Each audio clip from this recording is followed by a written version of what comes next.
Habla, Señor, que tu siervo escucha.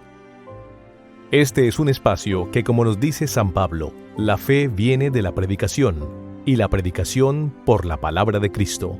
A lo largo de sus 25 años de presbítero de la Iglesia Católica, el padre Alejandro Marca Mancilla trata de sacar de su estudio y dedicación a la palabra un momento que nos permita sentir el abrazo amado del Padre Celestial. Es así como te dejo a la escucha de este momento.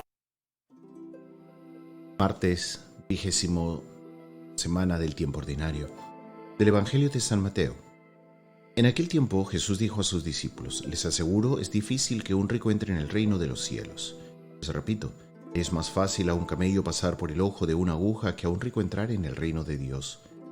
Al oír esto, los discípulos se quedaron impresionados y dijeron entonces: ¿quién podrá salvarse? Jesús les miró y les dijo: para los hombres esto es imposible, pero para Dios todo es posible. Entonces Pedro tomó la palabra y le dijo: nosotros lo hemos dejado todo y te hemos seguido. ¿Qué nos espera? Jesús les contestó: les aseguro que ustedes, lo que me han seguido, cuando todo se haga nuevo y el Hijo del Hombre se siente en su trono de gloria, se sentarán también en 12 tronos para juzgar a las 12 tribus de Israel. Y todo el que haya dejado casas, hermanos, hermanas, padre, madre, hijos o tierras por mi causa, recibirá 100 veces más y heredará la vida eterna. Hay muchos primeros que serán los últimos y muchos últimos que serán primeros. Palabra del Señor. Después de que el joven rico se hubiera ido triste, también Jesús, entristecido por el hecho, lo comenta con tono grave: nadie puede servir a Dios y al dinero. El reino de los cielos es de los pobres en el espíritu. Por eso, difícilmente entran en él los ricos. Primero tienen que hacerse pobres.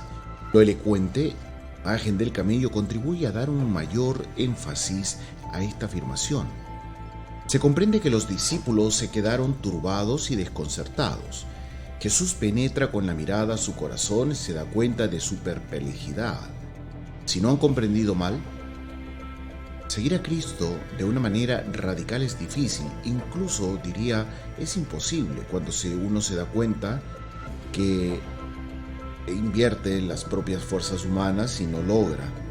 Pero debemos recordar que el sujeto de la obra no son ellos, sino Dios, para quien todo es posible.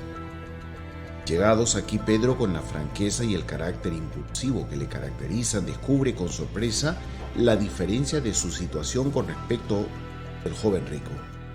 Ellos han acogido el don divino, han abandonado todo para seguir a Jesús. ¿Qué les espera? El joven rico se fue triste porque había respondido no, pero ¿qué le sucede a quien responde sí? Ya conocen el final de los que optan por el dinero, pero ¿qué obtendrán los que optan por Dios? Que a ello Jesús no es un vendedor de mercancías y no necesita hacer una lista de todo lo que recibirán sus discípulos por el precio que han pagado. Sin embargo, como sucede la pequeñez del corazón humano necesitado de seguridades y de alientos, Jesús nos asegura que la recompensa será grande tanto en este tiempo como en la eternidad. En efecto, Dios es más grande que nuestro corazón.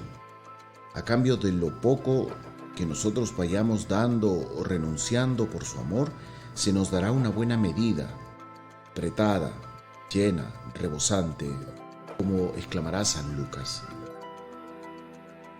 Meditamos en esto y decimos: poderoso caballero es don dinero, tener es poder.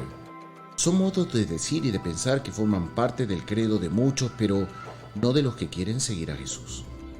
El rico se hizo pobre por nosotros y proclamó: bienaventurados a los pobres en el espíritu.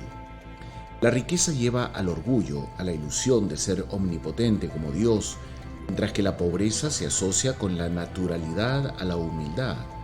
La pobreza es el vacío que recibe el vacío, capaz de recibir la plenitud y lo absoluto.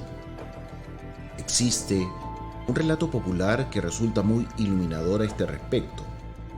La noche en que nació Jesús, los ángeles llevaron la buena noticia a los pastores. Había un pastor paupérrimo, tan pobre que no tenía nada. Cuando sus amigos decidieron ir al portal a llevarle algún regalo, también le invitaron a él. Pero el pastor pobre dijo: no puedo ir. Tendría que presentarme con las manos vacías. ¿Qué puedo darle? Los otros le convencieron de que se uniera a ellos. Llegaron así al lugar donde se encontraba el niño. María la madre lo tenía entre sus brazos y sonreía al ver la generosidad de los que le ofrecían queso, lana o algún fruto. Vio al pastor que no llevaba nada y le hizo una señal para que se acercara. Él se adelantó embarazado. María, para tener libres las manos y recibir los dones de los pastores, depositó suavemente al niño entre los brazos del pastor que había ido con las manos vacías. Oremos. Señor, tal vez nuestro orgullo no llega a ese punto tan exagerado de hacernos decir soy un Dios.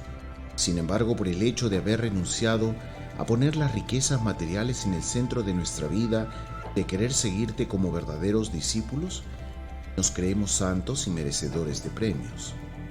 Aunque de manera sumisa y un poco embarazados te hemos preguntado en distintas ocasiones, ¿y tú qué nos darás? ¿Qué recibiremos en compensación por lo que te hemos ofrecido?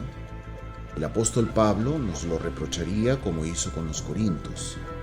Pues, ¿quién te hace superior a los hermanos? ¿Qué tienes que no hayas recibido? Y si lo has recibido, ¿por qué presumes como si lo hubieras recibido? Reconocemos, oh Señor, que todo lo que hemos ofrecido proviene de ti.